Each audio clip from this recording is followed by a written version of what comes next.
एक भिखारी की दुख भरी कहानी। हर दिन एक भिखारी दरवाजे के पास आकर भीख मांगता था और घर का मालिक हमेशा घर के बाहर आते ही उसे देखकर जाया करता। कई बार उसको गालियाँ भी देता, कहता तू जिंदा ही क्यों है, पूरी ज़िंदगी ऐसे ही भीख मांगने वाला है क्या, धरती का बोझ क्यों बना बैठा है। और कभी कभी उस भिखारी को गुस्से में वह धक्का में मार दिया करता।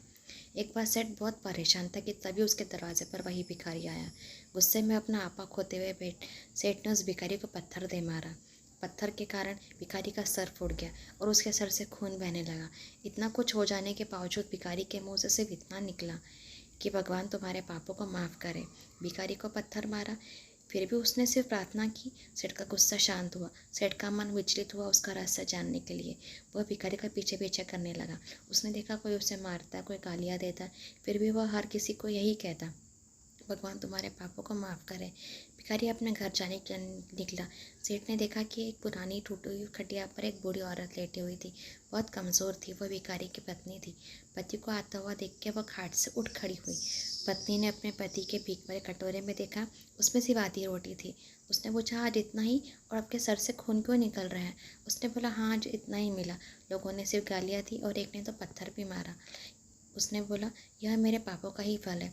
तुम्हें याद है कुछ साल पहले हम कितने अमीर थे, हमारे पास हर चीज़ बहुत ज़्यादा थी, लेकिन हमने कभी किसी को दान नहीं दिया। और हमने तो उसी के साथ किया जो हमारे द्वार पर भीख मांगने आया करता था। बूढ़ी पत्नी की आंखों में भी आंसू हो गए। हाँ, हम उस बेचारे अंधे के साथ बहुत बुरा करते थे।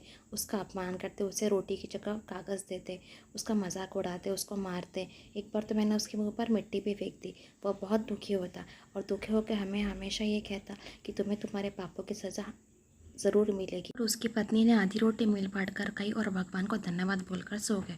अगले दिन वही भिखारी फिर से भीख मांगने गया। ने इस बार पहले से ही गर्म रोटियां उसके लिए निकाल के रखी थी। सेठ ने भिखारी से माफ़ी मांगी और बोला मुझे माफ़ कर दीजिए। भिखारी बोला कोई बात नहीं, भगवान तुम्हारा भला करे।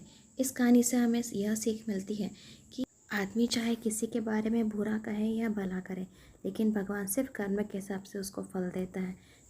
क्या हुआ अगर भगवान नहीं दिखाई देता, लेकिन यह बात बिल्कुल सच है कि उसके खाते में सबका हिस्सा बहुत पक्का होता है। इसलिए जब भी किसी के लिए कुछ करो तो अच्छा ही करो। बहुत बहुत धन्यवाद। अगर आपको मेरी कहानी पसंद आई होगी तो प्लीज़ मेरे चैनल को सब्सक्राइब करें और लाइक करें। Thank you. बाय।